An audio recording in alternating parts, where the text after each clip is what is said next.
कहानी की शुरुआत में हमें यूक्रेन के एक शांतिपूर्ण इलाके का दृश्य दिखाया जाता है, जहां मिकोला अपनी प्रेग्नेंट वाइफ नास्त्या के साथ रहता है। नास्त्या एक आर्टिस्ट है जिसे ड्राइंग और वुड कार्विंग बहुत पसंद है। वो मिकोला के लिए सुरक्षा ताबीज के रूप में एक लकड़ी की परी भी बनाती है। मिकोला एक मैथमेटिशियन और फिजिसिस्ट है जो वहाँ की एक स्थानीय स्कूल में पढ़ाता है। वो रोज स्कूल अपनी साइकिल पर जाता है। उनके घर के बाहर सफेद रेवन के पंजे का एक निशान है जो कि शांति को दर्शाता है। घर में इलेक्ट्रिसिटी की कमी के कारण कपल को तब तक कोई खबर नहीं मिलती थी जब तक कि मिकोला अपने काम पर नहीं जाता था। मिकोला स्कूल में ब्रेक के दौरान कुछ मिनट के लिए टीवी देखता है और तभी उसे पता चलता है कि रूसी सेना ने कई सारे यूक्रेनी प्रोटेस्टर्स को मार दिया है और अब रूसी सेना पूरे यूक्रेन पर कब्जा करने के लिए तैयार है। क्लास के दौरान मिकोला को एक इवान नाम का स्टूडेंट परेशान करता है। इवान सोचता है कि उसका टीचर एक अजीब और अजनबी इंसान है। वो चाहता है कि मिकोला यहाँ से चला जाए, लेकिन मिकोला इवान की इन हरकतों से कभी परेशान नहीं होता क्योंकि वो शांतिवाद में विश्वास करता है। उसका काम ऐसे भटके जीवों को मार्गदर्शन दिखाना है, न कि उनसे लड़ाई करना।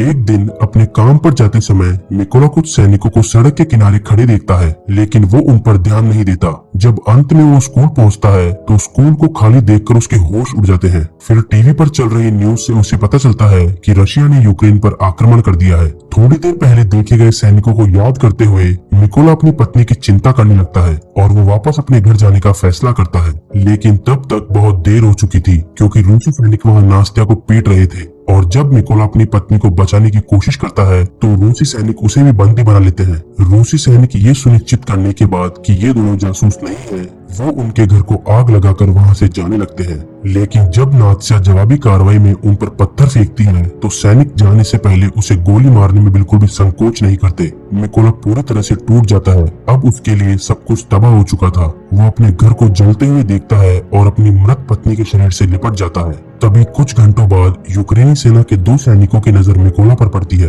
इसलिए वो उसे नात्सिया के लिए कब्र खोदने में उसकी मदद करते हैं। अब मिकोला कसम खा लेता है कि वो किसी भी रूसी सैनिक को जिंदा नहीं छोड़ेगा और हर हाल में अपनी पत्नी का बदला लेकर ही रहेगा। फिर यूक्रेनी सैनिक उसे अपने साथ अपने बेस पर ले जाते हैं। हालांकि जाने से पहले मिकोला अपनी पत्नी की आखिरी निशानी के रूप में लकड़ी की परी को अपने साथ लेकर जाता है। आर्मी के बेस पर पहुंचने के बाद हायर ऑफिसर अचानक किसी अजनबी के आने से बिल्कुल खुश नहीं थे क्योंकि वो एक जासूस भी हो सकता है। लेकिन तभी मिकोला उनसे कहता है कि मुझे भी सेना में भर्ती होना है और मैं रूसियों को हमारे देश से बाहर निकालना चाहता हूँ। थोड़ा सोच विचार के बाद बड़े साहब मान जाते हैं और फिर मिकोला को एक भारी ट्रेनिंग कोर्स के लिए भेज दिया जाता है, जहां उसके शरीर को मजबूत करने के लिए उससे कमर तोड़ एक्सरसाइजेस कराई जाती है और उसे हथियारों का इस्तेमाल करना भी सिखाया जाता है।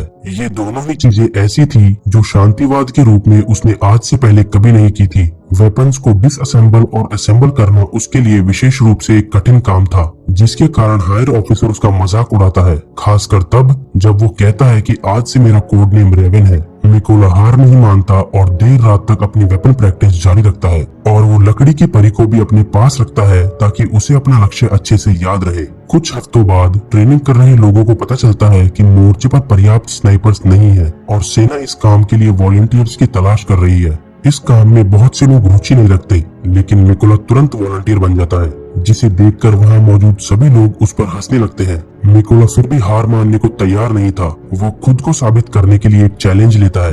वो 20 सेकंड के अंदर अंदर अपनी आंखों पर पट्टी बांधकर एक AK-47 को अलग करके फिर से उसे इकट्ठा कर देता है और वो हंसने वाले लोग अब उसके लिए तालियां बजाते हैं और अब सब उसे रेवन कहने लगते हैं, जैसा कि वो शुरू से ही चाहता था। फिर मिकोला को स्नाइपर ट्रेनिंग के लिए भेज दिया जाता है। स्नाइपर ट्रेनिंग के दौरान ट्रेनिंग का थ्योरी पार्ट मिकोला को आसानी से समझ आता है क्योंकि वो पहले से ही मैथ्स और फिजिक्स में एक्सपर्ट है। मिकोला टीचर से भी तेज कैलकुलेशंस करता है, जिसे देखकर टीचर भी उससे इम्प्रेस होता है। जब इंस्ट्रक्टर उसके पास जमीन पर गोली मारता है तो वो बिल्कुल शांत रहता है और जरा सा भी इधर उधर नहीं होता। यहाँ वो अपना पहला टेस्ट पास कर लेता है, लेकिन दुर्भाग्य से जब एक्चुअल शूटिंग की बात आती है तो वो अच्छा परफॉर्म नहीं करता क्योंकि उन्होंने उसे बाकी सब लोगों से अलग राइफल दी थी जो कि बिल्कुल लो क्वालिटी की थी और उस तरह की राइफल्स वॉर में बिल्कुल भी यूज नहीं की जाती थी। जब भी मिकोला उस राइफल को बदलने की बात करता था तो उसे यह कहकर दबा दिया जाता कि कमी राइफल में नहीं तुम में है। लास्ट स्नाइपर टेस्ट रात के समय में होता है। जब इंस्ट्रक्टर हवा में फायर करेगा तो उसकी रोशनी से सबको अपना टारगेट देखना है और जल्द से जल्द अपने टारगेट पर शूट करना है। हालांकि मिकोला ने अभी तक शूट नहीं करा था क्योंकि वो टारगेट की दूरी कैलकुलेट करने के लिए लाइट का यूज करता है और जब एक बार एग्जाम खत्म हो जाता है उसके बाद मिकोला घने अंधेरे में शूट करता है और गोली बिल्कुल टारगेट के बीचों बीच हिट करती है। अब उसने कुछ ऐसा कर दिखाया था जो आज तक कोई भी नहीं कर पाया था। इससे मिकोला हाईएस्ट स्कोर के साथ ग्रेजुएट हो जाता है और फिर उसे फर्स्ट क्लास यूनिट को सौंप दिया जाता है। अपने पहले मिशन के लिए मिकोला और उसके साथी स्नाइपर्स को एक महत्वपूर्ण चेक पॉइंट मुक्त करना होगा जो कि इस समय रूसियों के कब्जे में है। टीम सफलतापूर्वक बिना किसी को भनक लगे उस इलाके में घुस जाती है और हर एक स्नाइपर को एक टारगेट सौंप दिया जाता है। लेकिन जब वो शूट करने ही वाले थे तो अचानक उन्हें सारी प्लानिंग को रोकना पड़ता है क्योंकि तभी एक सिविलियन की कार तेजी से चेक पॉइंट की ओर बढ़ रही होती है। तभी रूसी सैनिक 2 सिविलियंस को कार से बाहर निकालते हैं और उनसे उनका पासपोर्ट लेने के बाद वो उन्हें यहाँ से जाने के लिए कहते हैं। लेकिन जब सिविलियंस अपना पासपोर्ट वापस मांगते हैं तो रूसी सैनिक उनके साथ मारपीट करने लगते हैं। मिकोला और उसकी टीम दूर से ये सब कुछ देख रहे होते हैं और वो तुरंत उन पर हमला कर देते हैं। हर रूसी सैनिक को तेज और बिल्कुल सटीक निशाने के साथ उड़ा दिया जाता है, जिसमें वो सैनिक भी शामिल था जो महिला सिविलियन को बंदी बनाने की कोशिश कर रहा था। एक बार मिशन खत्म होने के बाद टीम चेक पॉइंट पर अपना नियंत्रण वापस पा लेती है और वहाँ एक यूक्रेनियन झंडा लहराया जाता है। जब वो लोग अपने बेस पर वापस लौटते हैं तो मिकोला सुनता है कि उसके नए साथी एक अलग मिशन पर निकल गए हैं। इसलिए वो इस पल का उपयोग उस स्कूल में जाने के लिए करता है जहां वो पहले पढ़ाया करता था और वहाँ धूल भरी क्लासेस के सुनसान नजारे को देखकर खुद को गहराई से महसूस करता है। अगले दिन जब दूसरी टीम वापस आती है तो मिकोला को सबसे दुखद खबर सुनने को मिलती है कि उसका एक दोस्त दुश्मन स्नाइपर के हाथों मारा गया। यह सुनकर मिकोला बुरी तरह से टूट जाता है और अब वो इसे भी उन कारणों की लिस्ट में जोड़ता है जिसके लिए मिकोला को रूसियों से बदला लेना है।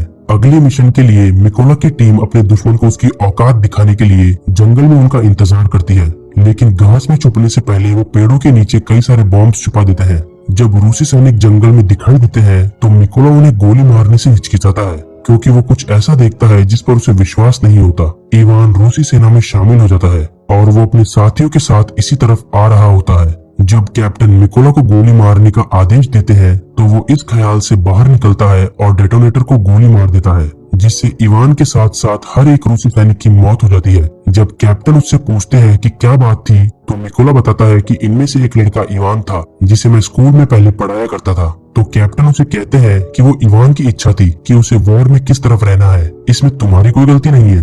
बाद में एक ब्रेक के दौरान मिकोला और कैप्टन अपने घर वालों की यादों को एक दूसरे से शेयर करते हैं। कैप्टन हमेशा अपने साथ अपने परिवार की एक फोटो रखते हैं। वो मिकोला को बताते हैं कि उनका अपनी पत्नी के साथ एक समझौता है कि वो अपनी बेटियों को अपनी नौकरी के बारे में कभी नहीं बताएंगे और उनकी बेटियों को लगता है कि पापा तो बिजनेस के सिलसिले से कहीं बाहर गए हुए हैं। बदले में मिकोला भी उन्हें अपनी लकड़ी की परी दिखाता है और कहता है कि यही उसका परिवार है। कुछ दिनों बाद अब रूसी सेना यूक्रेनी सेना पर आक्रमण करने के लिए रवाना हो जाती है। इधर दूसरी तरफ यूक्रेनी स्नाइपर्स रूसी सेना का इंतजार कर रहे होते हैं। लकड़ी की परी को अपने सामने रखकर मिकोला अपना काम करने के लिए तैयार हो जाता है। तभी अचानक वो वहाँ खड़े रूसी सैनिकों के बीच उस आदमी को देखता है जिसने उसकी पत्नी को मारा था।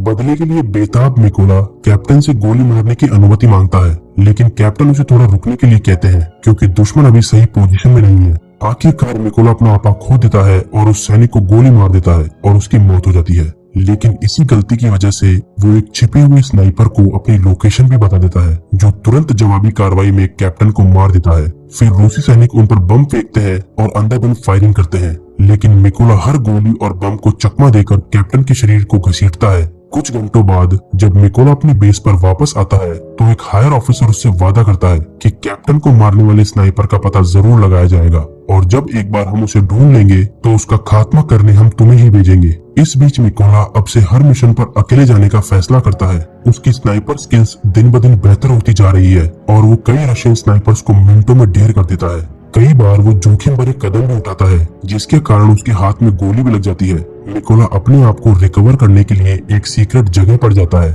लेकिन तभी उसके पास एक इम्पोर्टेंट कॉल आता है जिससे उसे ये पता चलता है कि सेना ने कैप्टन को मारने वाले स्नाइपर की लोकेशन ढूंढ ली है, इसलिए मिकोला को जल्द से जल्द वापस आना होगा। मिशन शुरू होने से पहले जवानों को अब तक जुटाई गई सारी जानकारी बताई जाती है। उन्हें बताया जाता है कि स्नाइपर की गोलियां लंबी चौड़ी हैं। वो पहले ही 5 यूक्रेनी स्नाइपर्स और 3 मशीन गनर्स को मार चुका है और उसका नाम सैरी है। यूक्रेनी सेना को नीचा दिखाने के लिए वो अपने सभी हत्याकांडों को रिकॉर्ड करता है और उन्हें इंटरनेट पर पोस्ट करता है। और उसने ही कैप्टन की मौत की रिकॉर्डिंग को पोस्ट करके मामले की जिम्मेदारी ली है। और हम उस जगह पर माइंस भी नहीं बचा सकते, क्योंकि जहाँ सैरी छुपा हुआ है वहाँ एक केमिकल प्लांट मौजूद है। जब मिशन शुरू होता है तो सभी यूक्रेनी स्नाइपर्स अपनी अपनी पोजीशन ले लेते हैं और मिकोला का बिल्डिंग के पास जाने तक का इंतजार करते हैं। जो पहला रूसी सैनिक उसे मिलता है वो वही आदमी होता है जिसने उसके घर में आग लगाई थी, और वो मिकोला को कहता है कि तुझे उस दिन जिंदा छोड़कर मैंने मेरी जिंदगी की सबसे बड़ी गलती कर दी। ये सुनते ही मिकोला उसे शूट कर देता है। इसके बाद मिकोला अपने साथियों को हमला करने का सिग्नल देता है, जिससे सभी यूक्रेनी स्नाइपर्स एक ही समय पर शूट करके आगे का रास्ता साफ कर देते हैं और किसी को भनक तक नहीं लगती। अब सैरी सहित सिर्फ 2 रूसी स्नाइपर्स बचे हैं। उन्हें तब तक कोई शक नहीं होता जब तक उन्हें रेडियो पर अपने साथियों की आवाज नहीं आती, और जब सैरी अपने साथियों को देखने बाहर जाता है तो वो समझ जाता है कि यूक्रेनी सैनिक यहाँ आ चुके हैं। इधर मिकोला इसी मौके का फायदा उठाकर धीरे धीरे बिल्डिंग के अंदर घुस जाता है। उधर सैरी बैकअप के लिए अपने हेड ऑफिसर को कॉल करता है और वापस अपनी पहले वाली पोजीशन पर आता है, पर तभी वो वहाँ रखी एक लकड़ी की परी को देखकर हैरान रह जाता है और अचानक मिकोला ऊपर से हमला करके सैरी को चाकू से मार देता है, जबकि दूसरा सैनिक एक ग्रेनेड का शिकार हो जाता है जो बेसब्री से उसका इंतजार कर रहा था। तब सैरी ने जिस बैकअप की मांग की थी वो बैकअप टीम उस इलाके में पहुंच जाती है। जैसे ही रूसी ट्रक यहाँ रुकता है, यूक्रेनी सैनिक उस पर ताबड़तोड़ गोलियां बरसाते हैं, जिससे कुछ सेकंड्स में ही सभी रूसी सैनिक मारे जाते हैं और सब कुछ नष्ट हो जाता है। अब जब मिकोला ने अपनी पत्नी, अपने दोस्त और अपने कैप्टन का बदला ले लिया है तो वो एक ब्रेक लेने का फैसला करता है और नात्से की कब्र पर जाने के लिए अपने घर वापस जाता है, जहाँ वो एक गिरे हुए क्रॉस को ठीक करता है। और अफसोस की बात तो ये है कि मिकोला को अपने घर की बहुत याद आती है, लेकिन अभी अपने देश के लिए बहुत कुछ करना बाकी है, इसलिए जल्द ही वो अकेले ही एक और मिशन पर निकल जाता है ताकि वो जितने हो सके उतने रूसी सैनिकों को ढेर कर सके।